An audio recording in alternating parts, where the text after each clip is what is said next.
Trump का tariff लगाना कम नहीं था कि ट्रम्प ने एक और नई चाल चली है जिससे इंडिया का पूरी तरीके से यूएस पर से भरोसा जो थोड़ा बहुत भी बचा था वो भी उठ चुका है। जी हाँ, कुछ ऐसा हो गया है जिसे आप सुन के काफी शॉक होने वाले हैं, या फिर एक तरफ ये भी कह सकते हैं कि हमें तो लगा ही था कि ऐसा कुछ हो सकता है, पर ये चीज इंडिया के लिए और भी खतरनाक साबित हो सकती है आने वाले टाइम में। जैसा कि हम देख रहे थे कि इंडिया रशिया के साथ, जापान के साथ और अभी चाइना के साथ एक अच्छा रिलेशनशिप बिल्डअप कर रही थी।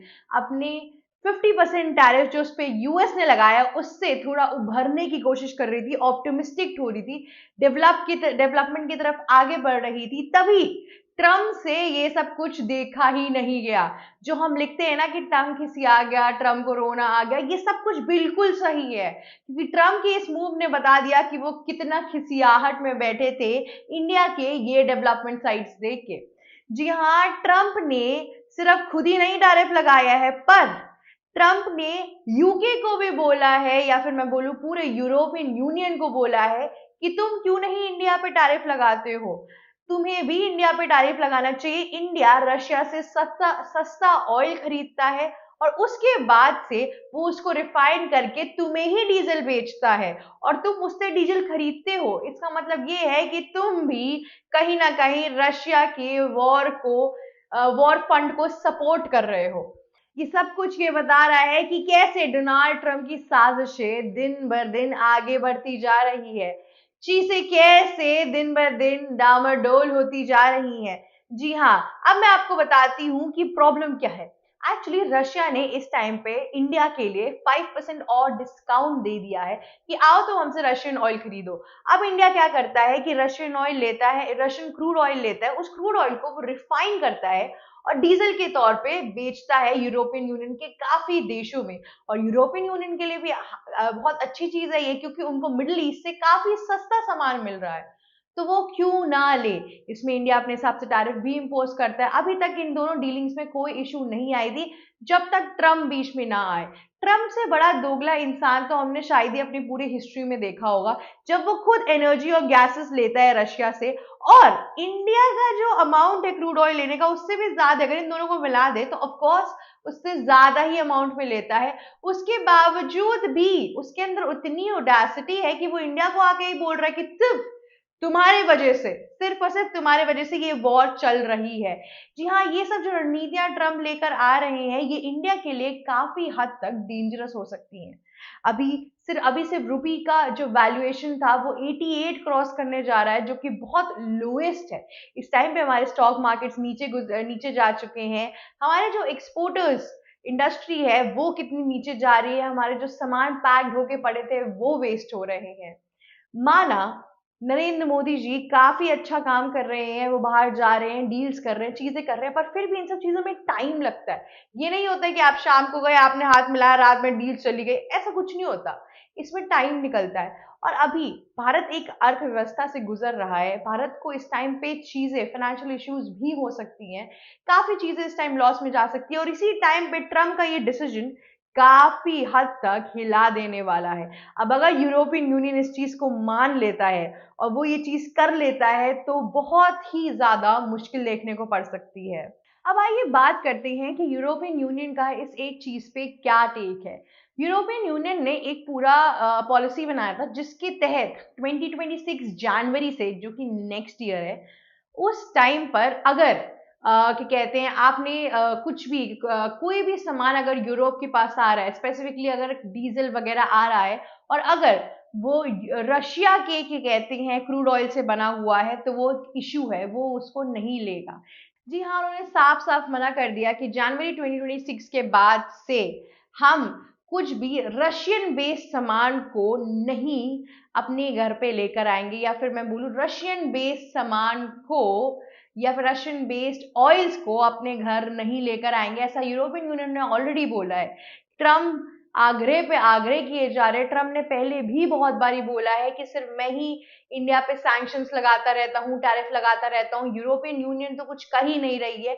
जबकि former prime minister Boris Johnson ने भी बोला था जब ट्रम्प ने 50% टैरिफ लगाया था कि ये बहुत ही अच्छा डिसीजन है, ऐसे ही करना चाहिए, और हम कब लगाएंगे हम ये सोच रहे हैं। तो ये जो पूरी वॉर है ना, eastern country versus western country, NATO versus BRICS, ये कंप्लीटली रेडी हो चुकी है। ये आपके सामने इसका फ्रेमवर्क ऑलमोस्ट रेडी है। इस टाइम पे हर इंसान को, एशियन कंट्रीज को या फिर वेस्टर्न कंट्रीज को, सबको अपनी सीट बेल्ट बांध के बैठनी है, क्योंकि कभी भी कुछ भी हो सकता है। इस टाइम पे जिनसे आपकी एलाई बन रही है उनको सही तरीके से इस्तेमाल करिए, पर केयरफुल भी रहना पड़ेगा, क्योंकि ये सब जो दोस्त हैं वो इंडिया के खासा कभी दोस्त रहे नहीं, लेकिन इस टाइम पर रशिया और इंडिया की दोस्ती काफी अच्छी देखी जा रही है। जी हाँ, पर अब देखना ये होगा कि इतने प्रभाव और इतने प्रेशर के बाद से क्या आपका रशिया इस वॉर में ठस से मस होगा। व्लादिमीर पुतिन तो कहीं से भी नेगोशिएट करने के बिल्कुल भी स्टैंड में नहीं लगते, और इनके बीच में जो पीस टॉक होने वाली थी उसका भी कोई मीटिंग या डेट डिसाइड नहीं हुआ। तो ये वॉर में क्या होने वाला है, और इसके बाद से जो इंडिया को लॉस है वो बहुत ज्यादा बढ़ रहा है अमाउंट में। इस टाइम पे हमारी जीडीपी भले ही 7.8% तक पहुंच रही है, पर हमें उतना ही लॉस भी आएगा। इस टाइम पे हमको क्या कहते हैं 0.2 0.4 या फिर आप ऐसे परसेंट लोअर स्केल पे हमारे जाएंगे, काफी चीजें इस टाइम पे लॉस में जाएंगी। इंडिया के अंदर महंगाई काफी बढ़ जाएगी, इनकम टैक्स रेट बढ़ जाएंगे, तो काफी चीजें हो जाएंगी जिससे एक इशू और प्रॉब्लमैटिक अस्त व्यवस्था, या मैं बोलूँ एक इन्वायरमेंट क्रिएट होगा। तो इस पूरी चीज पे देखते हैं यूरोपियन यूनियन का क्या से है, वो क्या और कैसे करता है। हालांकि भारत ने साफ कर दिया था कि तुम्हें अगर मुझसे ऑयल नहीं खरीदना है या फिर डीजल नहीं खरीदना है तो मत खरीदो, हमने तुमसे नहीं बोला खरीदने के लिए। पर ये जो पूरा डिसीजन है ये काफी हद तक ट्विस्टेड है। ट्रम्प खुद तो बहुत चीजें खरीदता है, उसके बावजूद कुछ नहीं बोलते हैं, लेकिन इंडिया खरीद रहा है तो एक प्रॉब्लम है। ये एक प्रूफ दिख रहा है कि इंडिया एक तरीके से कहाँ डेवलपमेंट की तरफ जा रही है। जो long standing vision Narendra Modi SCO summit में लेकर गए कि कैसे वो सिर्फ चाइना को ही नहीं पर 20 अलग अलग देशों को भी टारगेट करे, अपनी मार्केट के बारे में बताए, चीजों के बारे में बताए, हाईलाइट करे कि आप आओ प्लीज हमारे पास आके फोकस करो, क्योंकि इंडिया का जो कंज्यूमर मार्केट है ना वो बहुत बड़ा है।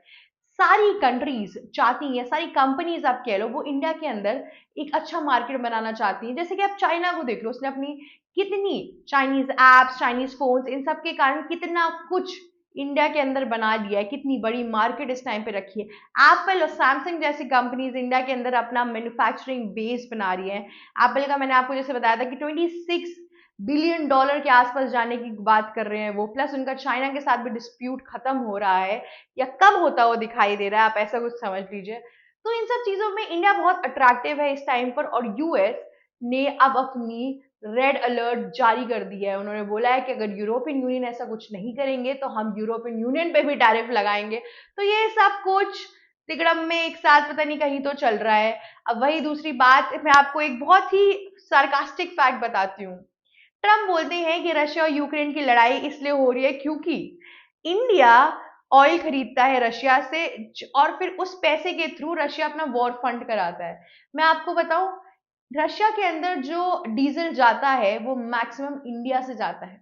तो एक तरीके से अगर वो उसमें रशिया का क्रूड ऑयल यूज हो रहा है रिफाइनिंग के लिए एक्चुअली, तो फिर एक तरीके से तो ये एक ग्लोबल सर्कल है, ऐसे ट्विस्टेड होके चला आ रहा है। तो कौन किसमें क्या लग रहा है कुछ पता नहीं, पर इंडिया का डीजल मार्केट काफी बड़ा है, काफी अच्छे देशों को वो प्रोवाइड करता है। और अगर ये नीचे गया तो इंडिया में काफी और दिक्कतें होंगी। हमारे pharmaceutical, sea food sector, agriculture, आपके हैंडीक्राफ्ट, ज्वेलरी, सब में तो इश्यूज आ ही रहे हैं। पर साथ ही साथ अगर इंडिया को इस सेक्टर में भी इशू आने लगा तो और भी बड़ी दिक्कत हमारे सामने आ सकती है, ऑयल और हर कुछ का। हालांकि आपको एक चीज बताती हूँ मैं, हिस्टोरिकली स्पीकिंग यूएस ही वो इंसान था या फिर यूएस ही वो देश था जिसने हमसे कहा था कि आप क्यों नहीं क्रूड ऑयल खरीदते हो रशिया से। जी हाँ, ये 2022 की बात है, 2022 के टाइम की, जब वॉर वगैरह शुरू हो रहा था, चीजें हो रही थी, तब जो बिडेन ने बोला था, जो कि former president of United state है, उन्होंने बोला था कि आप प्लीज रशिया से जाके क्रूड ऑयल खरीदिए ताकि एक अर्थव्यवस्था में बैलेंस बना रहे। अगर आप नहीं खरीदेंगे तो मिडिल ईस्ट के पास लोगों को जाना पड़ेगा, और मिडिल ईस्ट की फिर के कहते हैं चीजें और बढ़ेंगी, उनका रेट और हाई होगा, तो वो एक इन्फ्लेशन अमाउंट क्रिएट करेगा। तो इसलिए आप प्लीज रशिया से खरीदे। और आज वही यूएस इंडिया को इन सब चीजों के लिए सैंक्शंस डाल रहा है। भैया ये आपके लिए जियो पॉलिटिक्स है, this is how it works. कभी भी कुछ भी हो सकता है, पॉलिटिकल लीडर्स आते हैं, चीजें चेंज होती हैं, और इसी तरीके से संयम मेंटेन करके केयरफुली इस चीज में एंटर करना पड़ता है। अब देखते हैं कि आगे क्या क्या ट्विस्ट एंड टर्न्स आने वाले हैं। क्या यूरोपियन यूनियन ये चीज सैंक्शन करेगा? क्या एक